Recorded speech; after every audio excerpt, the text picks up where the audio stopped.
ये कहानी है जापान के एक व्यापारी की जो उस शहर का सबसे अमीर व्यक्ति था। उसके पास सब कुछ था। उसके पास किसी चीज की कोई कमी नहीं थी, केवल अपने बेटे से परेशान था। एक दिन वह व्यापारी अपने बेटे से कहता है, बेटा, तू मेरे साथ व्यापार में हाथ क्यों नहीं बढ़ाते? तुम्हें व्यापार के तौर तरीके सीख लेने चाहिए, क्योंकि भविष्य में तुम्हें यही तो करना है। यदि तुम व्यापार में हाथ नहीं बढ़ाओगे तो फिर क्या करोगे? वह नौजवान युवक अपने पिता से कुछ नहीं कहता, क्योंकि उसका व्यापार में बिल्कुल भी मन नहीं लगता था। वह दिन भर मार्शल आर्ट्स की किताबें पढ़ता और जब भी कोई समुराई शहर में आता तो वह पूरा समय उसी के पीछे पीछे घूमता रहता। एक बार पूरे परिवार के सदस्यों ने मिलकर उसे समझाने की कोशिश की। वे कहने लगे, बेटा, तुम्हारे पास इतना बड़ा व्यापार है, फिर भी तुम अपने पिता का हाथ क्यों नहीं बढ़ाना चाहते? यदि तुम अपना व्यापार नहीं देखोगे तो फिर कौन देखेगा? इस पर वह नौजवान युवक जवाब देते हुए कहता है, मैं खुद के दम पर कुछ बनना चाहता हूं। मैं चाहता हूं कि मेरी एक अलग पहचान हो, लोग मुझे जाने, और इसलिए मैं इस देश का सर्वश्रेष्ठ धनुर्धर बनना चाहता हूं। उस युवक की यह बात सुनकर उस व्यापारी को बहुत क्रोध आया, लेकिन फिर भी उसने अपने क्रोध पर काबू पाया। कुछ देर सोच विचार करने के बाद उस व्यापारी ने अपने बेटे से कहा, बेटा, अगर तुम यही करना चाहते हो तो ठीक है, मैं अगले 3 साल का समय तुम्हें देता हूं। यह सुन वह नौजवान युवक बहुत खुश हुआ। तभी आगे वह व्यापारी कहता है, लेकिन मेरी एक शर्त है। इस पर वह नौजवान युवक कहता है, क्या शर्त है आपकी पिताजी? उसके पिताजी अपने बेटे से कहते हैं, देखो, मैं तुम्हें अगले 3 साल का समय तो दे रहा हूं, लेकिन तुम्हें हर साल मुझे यह बताना होगा कि तुम क्या कर रहे हो और तुमने उसमें कितनी उन्नति कर ली है। यदि तुम मुझे अपने काम से संतुष्ट कर पाए तब तो ठीक है, वरना तुम्हें मेरे साथ मेरे व्यापार में हाथ बढ़ाना होगा। नौजवान युवक काफी सोच विचार कर अपने पिता से कहता है, ठीक है पिताजी, मुझे आपकी शर्त मंजूर है। उसके ठीक 2 दिन बाद वह नौजवान युवक अपने पिता की आज्ञा लेकर धनुर्विद्या सीखने के लिए घर से निकल पड़ता है और वह कई दिनों की यात्रा करके एक गुरु के पास पहुंचता है। वह गुरु जापान में धनुर्विद्या और युद्ध कला सिखाने के लिए प्रसिद्ध थे। उनकी ख्याति दूर दूर तक फैली हुई थी, लेकिन वह बहुत कम लोगों को अपना शिष्य बनाते थे। वह नौजवान युवक उन गुरु के पास पहुंचकर उन्हें प्रणाम करता है और कहता है, हे गुरुवर, मैंने आपके बारे में बहुत सुना है और इसीलिए मैं बहुत दूर से यात्रा करके आपके पास आया हूं। मैं आपसे धनुर्विद्या सीखना चाहता हूं। मैं धनुर्विद्या में बेहतर होना चाहता हूं। फिर जवान युवक सारी बातें कहता जा रहा था, लेकिन इस पर गुरुवर कुछ भी जवाब नहीं दे रहे थे। और जब कुछ देर तक उन गुरुवर ने जवाब नहीं दिया तो इस पर उस नौजवान युवक ने अपने घर पर बीती सारी बातें उन गुरु को बता दी। उसने यह बता दिया कि किस तरह से उसके पिता ने उसके सामने शर्त रखी है कि यदि वह अपने जीवन में सफल न हो पाया, उसने अपने जीवन में वह न कर पाया जो वह करना चाहता है, तो उसे उनका व्यापार आगे बढ़ाना होगा। आगे वह नौजवान युवक उन गुरुवर से कहता है, हे गुरुवर, मैं आपसे वादा करता हूं, मैं पूरी कर्तव्य निष्ठा के साथ धनुर्विद्या सीखूंगा और मैं आपका समय बर्बाद नहीं करूंगा, इसलिए कृपया करके मुझे अपना शिष्य बना लीजिए। तभी उस गुरु ने उस युवक की तरफ ध्यान से देखा। उन्होंने देखा कि वह अपने साथ काफी सामान भी लेकर आया था और उसके साथ उसके 2 सहायक भी आए हुए थे। तभी उन गुरु ने कहा, सबसे पहले यदि तुम धनुर्विद्या सीखना चाहते हो तो तुम्हें इन चीजों को छोड़ना होगा, इन चीजों का त्याग करना होगा, इसलिए इन कीमती सामानों को वापस अपने घर भेज दो। उस नौजवान युवक ने गुरु की आज्ञा का पालन किया। उसने सारा सामान अपने सहायकों के हाथों वापस घर की ओर भेज दिया। आगे गुरुवर उस नौजवान युवक से कहते हैं, देखो, यदि तुम धनुर्विद्या सीखना चाहते हो तो तुम्हें 2 शर्तें माननी होगी। इस पर वह नौजवान युवक कहता है, गुरुवर, आप जैसा भी कहें, मैं सब करने के लिए तैयार हूं, लेकिन मुझे अपना शिष्य बना लीजिए।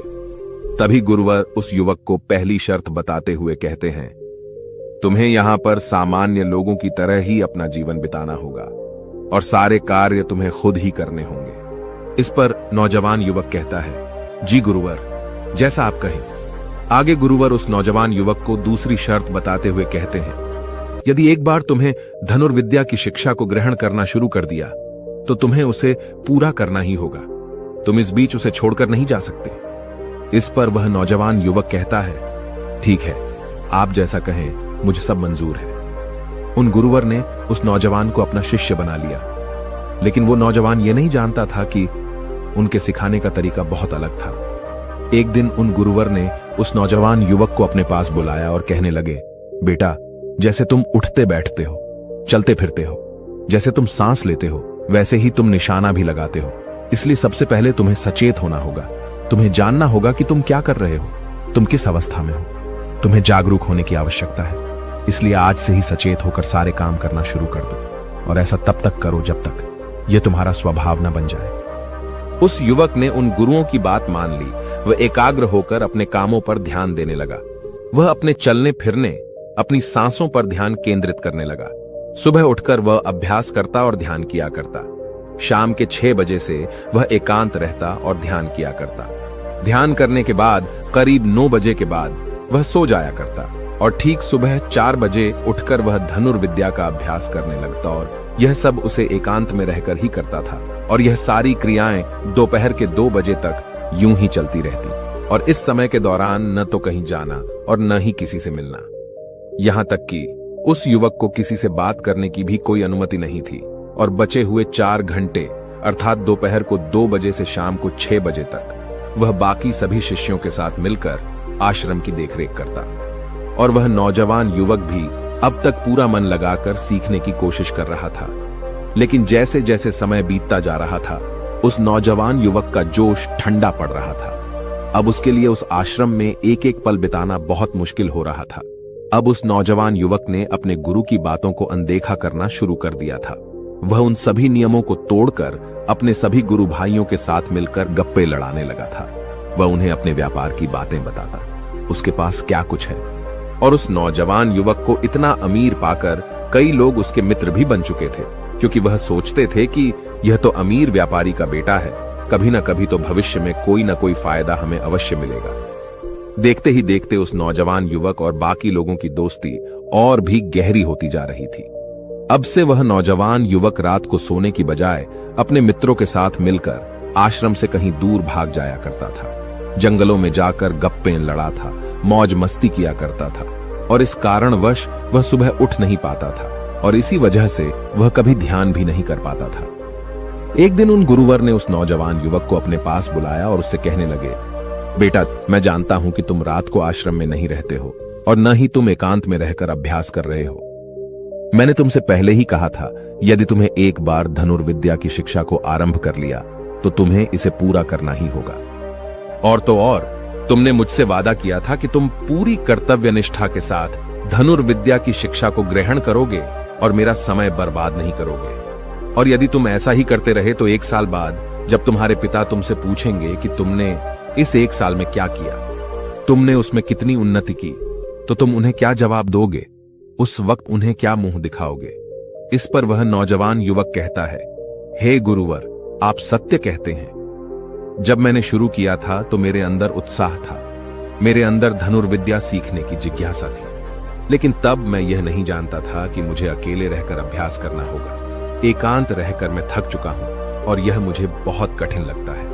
मेरा एक एक पल जैसे मुझे काटने को दौड़ता है। जब भी मैं ध्यान करने बैठता हूं तो मेरा मन यहां वहां भागता रहता है और मैं ध्यान नहीं कर पाता और इसी कारण मेरी चिंता और भी बढ़ जाती है। मुझे समझ नहीं आता कि यदि मैं ध्यान नहीं कर पाऊंगा तो मैं अपने अभ्यास को पूरा कैसे कर पाऊंगा। और साथ ही जब मैं एकांत में रहता हूं तब भी मेरे मन में तरह तरह के विचार चलते रहते हैं। मैं इनसे पीछा छुड़ाना चाहता हूं लेकिन मैं इनसे पीछा छुड़ा नहीं पाता। इस पर गुरुवर मुस्कुराने लगे और उस युवक से कहते हैं, बेटा, जिस अकेलेपन से तुम भागने का प्रयास कर रहे हो, इस अकेलेपन में बहुत ताकत होती है। इसे तुम्हें समझना चाहिए। किंतु फिर भी यदि तुम इस अभ्यास को बीच में छोड़कर जाना चाहते हो तो मैं तुम्हें नहीं रोकूंगा।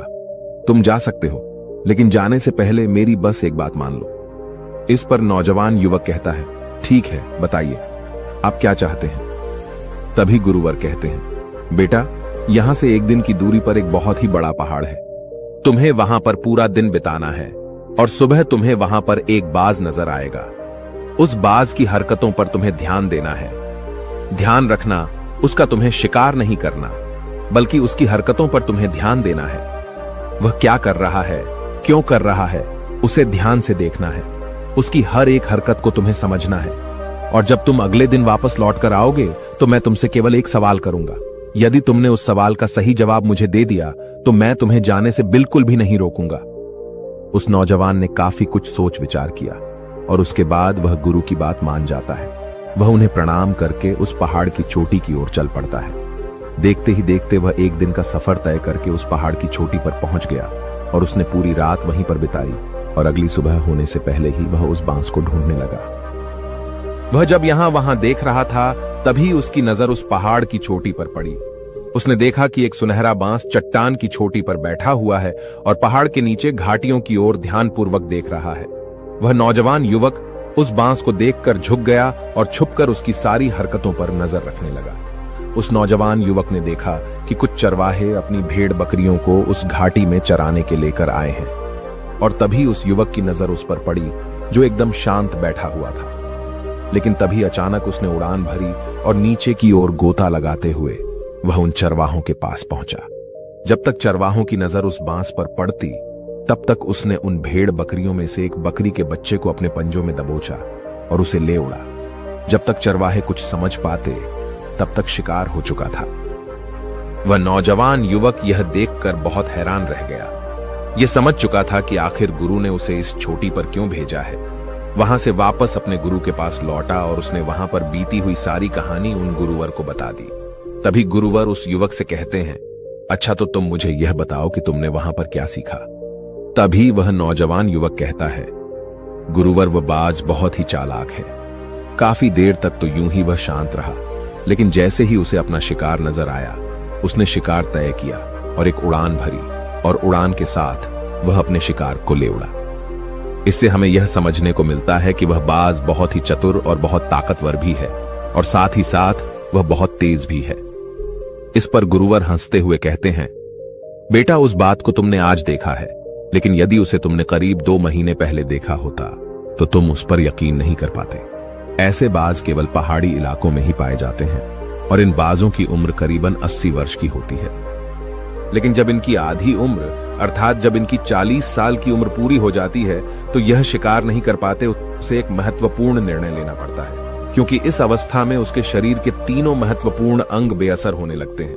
पहला, पंजे, जो कि लंबे और लचीले हो जाते हैं और शिकार पर पकड़ बनाने में कमजोर होने लगते हैं। दूसरा, चोंच, जो कि आगे की ओर मुड़ जाती है और भोजन निगलने में मुश्किलें होने लगती हैं। तीसरा, पंख, जो भारी हो जाते हैं और सीने से चिपकने कारण पूरे खुल नहीं पाते हैं। ये उसके उड़ान सीमित कर देते हैं। भोजन ढूंढना, भोजन पकड़ना और भोजन खाना तीनों काम करना मुश्किल हो जाते हैं। उसके पास 2 ही रास्ते बचते हैं, या तो शरीर छोड़ दें या फिर खुद में बदलाव करे। इनका शरीर मृत्यु की ओर बढ़ने लगता है, लेकिन इनकी विशेषता तो यही है कि ये बाज अपनी मृत्यु को स्वीकार नहीं करते। जहां पहला रास्ता सरल और तुरंत समाधान देने वाले हैं, वहीं दूसरा अत्यंत पीड़ादायी और लंबा बांस पीड़ा चुनता है और खुद में बदलाव करता है। वह धीरे धीरे उड़ान भरकर किसी ऐसी जगह पर जा पहुंचते हैं जहां बहुत शांति होती है और वहां अपना घोंसला बनाता है। फिर वहां पर जाकर वो सबसे पहले अपनी कमजोरी अर्थात अपनी उस मुड़ी हुई चोंच को पत्थर पर मार मार कर उसे तोड़ देते हैं। अपनी चोंच तोड़ने से ज्यादा पीड़ादायक कुछ भी नहीं पक्षी के लिए। अब वह इंतजार करता है चोंच के फिर से उगाने का। उसके बाद वह अपने पंजे भी उसी प्रकार तोड़ देता है और इंतजार करता है पंजों के दोबारा उगाने का। और देखते ही देखते इनके पंजों में नए नाखून आते हैं। नई चोंच और पंजे आने के बाद वह अपने भारी पंखों को एक एक कर नोच कर निकालता है और प्रतीक्षा करता है पंखों का फिर से उगाने का। और इस क्रिया में पूरे 3 महीने लगते हैं और 3 महीनों के अंदर इन बाजों का एक नया पुनर्जन्म होता है और तब उसे मिलती है वही भव्य और ऊंची उड़ान, पहले जैसी नहीं। इस पुनर्जन्म के बाद वह 30 साल और जीता है, ऊर्जा, सम्मान और गरिमा के साथ। आगे गुरुवर इस नौजवान युवक से कहते हैं, तुम उस बाज की तारीफ कर रहे हो जो अकेले रहना पसंद करता है, शांत रहना पसंद करता है, जो पूरे 3 महीने एकांत में रहकर तपस्या करता है, अपने आप को शिकार के लायक बनाता है, तब जाकर वह कहीं शिकार करने योग्य बन पाता है। तुमने देखा होगा कि जो भी ताकतवर इंसान है वह हमेशा एकांत ही रहता है, लेकिन जो व्यक्ति कमजोर है, जिसके अंदर तरह तरह की कमियां हैं, वह लोगों के बीच छुपने का प्रयास करता है। आगे गुरुवर उस नौजवान युग से कहते हैं, मेरी बात ध्यानपूर्वक सुनो। यदि तुम अपने जीवन में सफल होना चाहते हो, अपनी पहचान बनाना चाहते हो, तो सबसे पहले दिशाहीन से दृढ़ निश्चय वाले बनो, क्योंकि जब तुम खुद के लिए समय निकालते हो, जब तुम एकांत रहने का चुनाव करते हो, तो तुम अपने दिन में जो भी काम कर रहे हो उस पर तुम ध्यान दे पाते हो, तुम सचेत हो पाते हो और साथ ही तुम किसी भी चीज पर सही निर्णय भी ले पाते हो। और एकांत आपको हमेशा कुछ न कुछ नया सिखाता ही रहता है।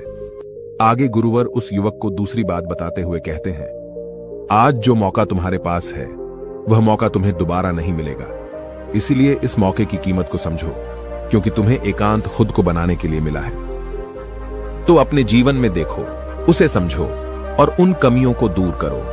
तुम तो बड़े शहर से हो और तुमने यह भी देखा होगा कि शहर के लोग अपना पालन पोषण करने के लिए दिन रात मेहनत करते रहते हैं।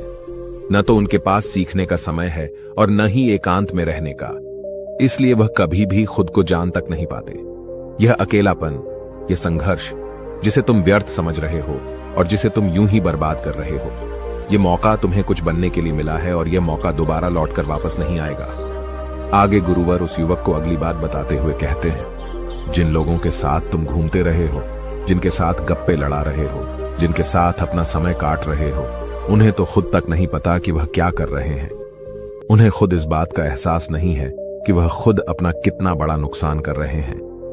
तुम ऐसे लोगों के साथ अपना समय बिताते हो तो अवश्य ही तुम भी दिशाहीन हो जाओगे और तुम भी यह समझ नहीं पाओगे कि तुम्हें अपने जीवन में क्या करना है। शुरू में तुम्हें अकेले रहने में थोड़ी तकलीफ जरूर होगी, लेकिन धीरे धीरे आपको इसके साथ रहने की आदत पड़ जाएगी। इसलिए अकेलेपन का इस्तेमाल एकांत रहने के लिए करो और अपना उद्देश्य याद रखो। यह याद करो कि तुम यहां पर क्यों आए थे और तुमने अपने जीवन में क्या लक्ष्य तय किए थे। गुरुवर के इतना कहने के बाद वह नौजवान युवक सोचने लगा। वह यह समझने लगा कि आखिर वह यहां पर क्यों आया था। तब उसे याद आया कि उसके गुरु ने उसे क्या कहा था कि अपने अकेलेपन का इस्तेमाल करो, क्योंकि अकेलापन ही एकांत बन जाएगा और वह तुम्हें आगे बढ़ने में तुम्हारी मदद करेगा। दूसरी बात, अभ्यास में संतुष्टि ढूंढो, क्योंकि उस नौजवान युवक के गुरु ने कहा था कि सारा ध्यान केवल अभ्यास में लगाना, इसके अलावा कुछ और पाने की कोशिश नहीं करना। क्योंकि जब हम कहीं और जाने की या कुछ अलग पाने की कोशिश करने में लग जाते हैं, तब हम अपने मन के बनाए हुए जाल में फंसते चले जाते हैं और हमारा संबंध वर्तमान से टूट जाता है और तब हमें ऐसा लगने लगता है जैसे हम कहीं पर फंसे हुए हैं। हम बहुत दुखी हैं, हम बहुत निराश हैं और कहीं पर पहुंच नहीं पा रहे। और इसी के साथ में उस नौजवान युवक को उन गुरु की तीसरी बात भी याद आती है कि प्रकृति में ध्यान करो। जब भी तुम्हें समय मिले तो किसी एकांत जगह पर या फिर किसी पेड़ के नीचे बैठकर ध्यान करो। केवल अपनी सांसों पर ध्यान दो। विचार खुद शांत होने लगेंगे और जब तुम्हारे विचार शांत होने लगेंगे तब तुम्हें आभास होगा कि तुम प्रकृति के साथ जुड़े हुए हो, तुम इस धरती के साथ जुड़े हुए हो। ऐसा करने से अकेलेपन का वह भाव हमेशा हमेशा के लिए खत्म होने लगेगा और तब तुम यह जान पाओगे कि यह पल ही वह अवसर है जहां तुम खुद को पूरी तरह से जान सकते हो। तभी तुम अकेलेपन का फायदा उठा सकोगे और इसी तरह से अकेलेपन को जीता जाता है। इन सभी बातों को ध्यान करके उस नौजवान युवक ने यह निश्चय किया कि वह आश्रम छोड़कर कभी कहीं नहीं जाएगा जब तक कि वह अपने इस लक्ष्य को प्राप्त नहीं कर लेता। यहाँ पर एक सर्वश्रेष्ठ धनुर्धर बनने आया था और वह यहाँ से सर्वश्रेष्ठ धनुर्धर बनकर ही जाएगा। इसके बाद वह अगले ही दिन से अभ्यास में पूरी तरह से लीन हो गया।